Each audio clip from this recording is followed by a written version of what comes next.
Hey guys, I'm Dov, and today I'm back with more Total War Warhammer 2 multiplayer action, and it's not often that you tactically seize the low ground in Total War games, but here we are, Vampire Coast up against Flying Taco's Skaven, and yeah, because of Queen Beth's line of fire, I've decided to deploy down here on the low ground so that I'm safe from direct fire artillery. Got a couple of gunnery wights, with a Death Admiral here, a bunch of deckhands, mixed polearms and hand weapons. We've got the Black Spot, lots of hounds, 3 units of hounds, and we've also got here some deck droppers, including the Regiment of Renowned Salt Lord Scuttler Bombers, who have armor sundering on their bombs. Bombs are actually pretty decent right now in terms of damage as well, so figured I could take out heavy units like Storm Vermin, or, you know, other such type units. For Flying Taco's build, he's gone with a very much Clan Ashen themed build here. You can see having Vanguard deployed down here on the low ground. He's immediately popped concealment bombs with one Death Runner, 2 Triads, including the Ixcha's Triads. Got plenty of Skaven slaves here, currently getting bombed out. We've got 2 Gutter Runners with poison. Managed to catch my scurvy dogs here and taken some shots from Queen Bess.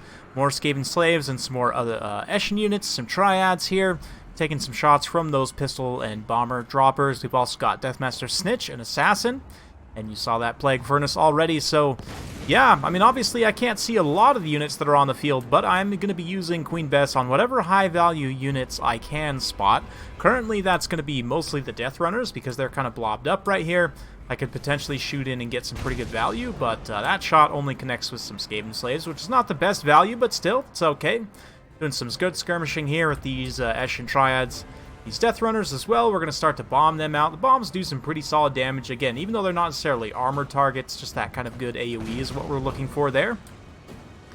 But Taco's doing a great job getting a full surround here. He uses the Eshin Triad summon here, the Ixcha's Triads. If we have a look, this is actually the summoned version, I believe. No, this is the proper version. They're going to run in here and start to do quite a bit of damage. You can see the... oh no, that is this Doppelganger summon. Wow, even fooled myself? No. Wait. Yes, okay, so it looks like there they run out. I did Baron of Spirit Leech on them as well, which is not the best, but Skaven Assault coming downhill now. Got some more Triads, and the Skaven Slaves, of course, going to be washing up against zombies here.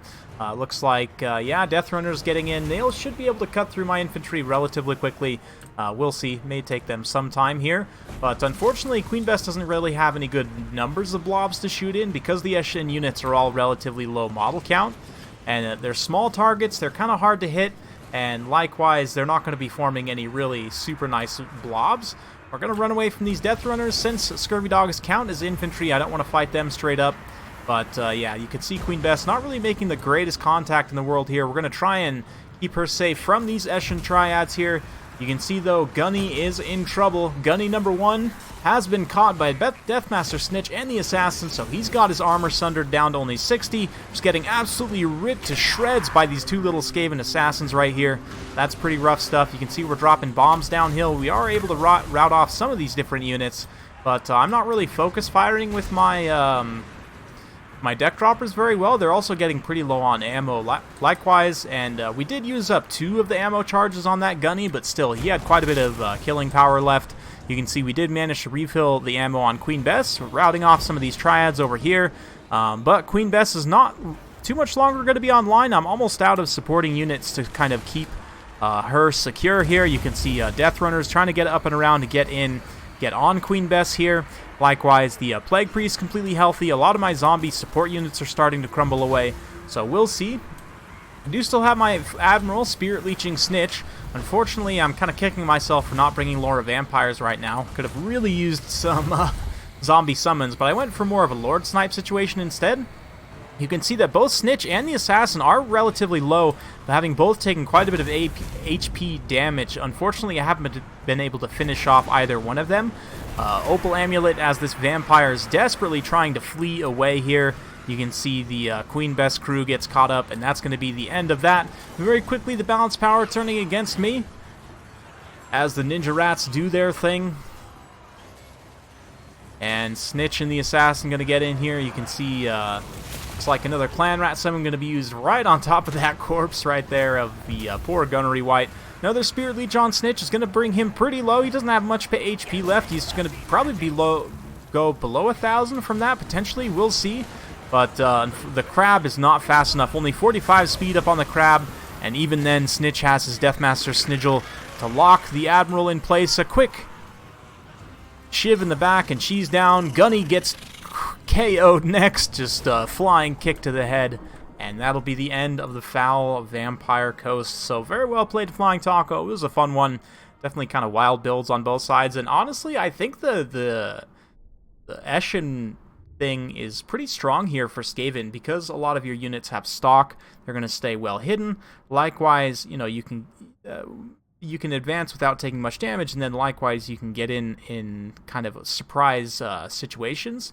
Because zombies are so slow and your infantry are so much faster, you can outmaneuver them just in terms of infantry solely, and once zombies are out of position, it's really hard to get them back into the right position. So I actually really like this build from Flying Taco. I don't know if he necessarily meant it to be super competitive, but I might try something like this in a legit game against Vampire Coast, just see how it kind of works. But yeah, a lot of Eshin units, relatively low model count as a result, but they all did relatively well. They all trade very well into zombies, and most of the Vampire Coast monsters as well. The low health and the vulnerability to magic damage is a little bit of an issue, but you tend not to see too much AoE magic damage from Vampire Coast. There are some things you can do, certainly. But in terms of the breakdown on my side, 244 kills on Queen Bess. He was able to get some good work done, but just not quite enough against these key Eshin units. And again, that smaller footprint, smaller hitbox definitely plays into that.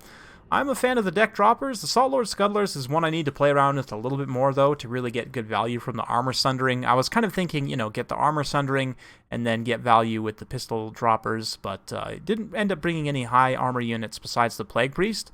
The bombs aren't really necessarily meant for going after that. I don't know. I guess I could have tried, but Black Spot also didn't end up having a great target to shoot at.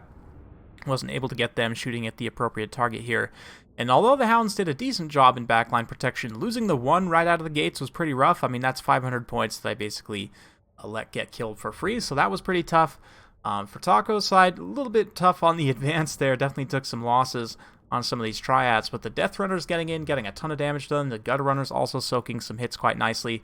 Snitch took a beating as well, but him and the Assassin were able to get in and finish off first the Gunny, then the Admiral, and then finally that last Gunny there as well. So yeah, it's definitely pretty interesting. In terms of AoE damage effects, the Vampire Coast, of course, you have like Vangeist's Revenge and Wind of Death, both of which are pretty dangerous, but you're not super likely to see either of them.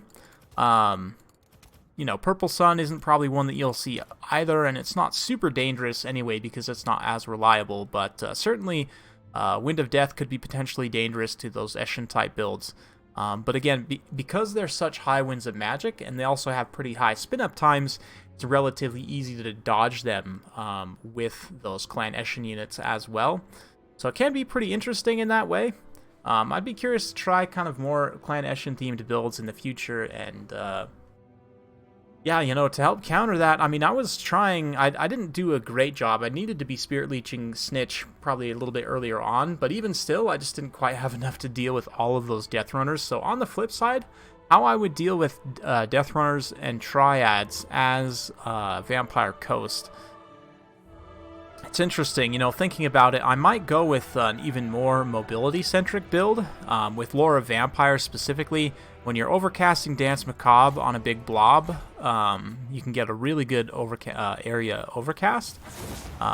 If you do like a bunch of Hounds and Bats together, you can multi-charge a unit from different directions, and then you overcast that Dance Macabre, and you can eliminate them very quickly. People tend not to expect this high mobility as well from the Vampire Coast, so you certainly can do something in this direction. So if we come in here, we definitely want both of the items as well. Definitely want both of the Gunnery Whites for extra ammo. And we are still going to be feeding Queen Bess, because let's assume we're still on that map and want to deploy there on the low ground. Still leaves us a few points to come in here and get a handful of zombies. Might want to take some guns at least, so maybe we come grab... Oh, we're full now, so we need actually free up some points here so that we can get some summons, right? We want at least one slot available for summons. So we'll take the black spot. And that other 200 points I guess we could use to upgrade here. Get the Tide of Skilled Regiment of Renown. Maybe grab like one more halberd. Something like that I think might be pretty solid. And then you really just play to the mobility game as much as you can and try and isolate units. And then again, multi-charge with like 2 or 3 up to 4 different units. Overcast that Dance Macabre and just clean them up very quickly. You guys go back and look a while back. It was a few months ago. I had a game against Hadris where I used a build somewhat similar to this. Might have been this exact build, but I have had pretty good success with it. I don't know. Against that Eshin-themed build, though, the idea would be just to overwhelm those low HP units as quickly as you can and isolate them, overwhelm them, and then clean them up quickly. I don't know how well it would work, but obviously in a competitive sense, you could definitely come in here and drop Queen Bess. Not having terror against the Skaven is also a pretty big mistake. I didn't have any terror-causing units in my build in that last one, so you definitely want something that can cause some terror, which would be my recommendation. Finish this build off, you can come in here and grab like the Night Terrors, for example. They cause terror, so that could be pretty good. Yeah, rambled on long enough for this one. Hopefully you guys enjoyed watching. If you do like this sort of content, be sure to like, subscribe, hit that bell notification button, so every time I upload a new video, you'll be notified. Thanks again for watching, and we'll see you next time.